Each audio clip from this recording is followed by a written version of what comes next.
అందరికి happy new year అప్ప. నాన్న రైతునే, 7 ఎకరాలు పొలం ఉన్నది. 5 ఎకరాలు పత్తి పెట్టానా, 2 ఎకరాలు కందులు ఇస్తేనా. పోయిన సంవత్సరం పంట పండినప్ప, భలే పండిన పంట. డబ్బులే డబ్బులు.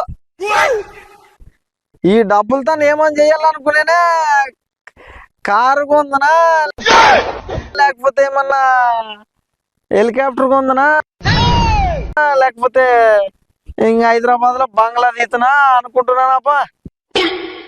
ఇవన్నీ ఏం కాదులేప్ప, ఇవన్నీ కాదు. ఆడ ఒక ఊరిని దత్తత తీసుకొని ఆ ఊరికి కాలేజీలు బళ్ళు రోడ్లు వేపిస్తానప్ప.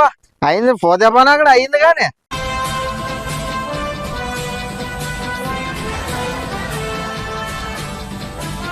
పోయిన సంవత్సరం పండిన దుడ్లతోనే ఇంత చేద్దాం అనుకునేటి, మరి ఈ సంవత్సరం దుడ్లతోనే ఎంత చేయాలనేది చెప్పండి మీరే. పోయిన సంవత్సరం ఉండిన రేట్లకి సగం పోయేదే, మరి ఈ సంవత్సరం ఉండిన రేట్లకి మరి మొత్తం పోతుందేమో. మరి ఈ సంవత్సరం రేట్లు ఎట్లుంటాయో చూద్దాం మరి. అరే నీ అబ్బా, పోయిన సంవత్సరం రైతులకి దుడ్డే దుడ్లపో.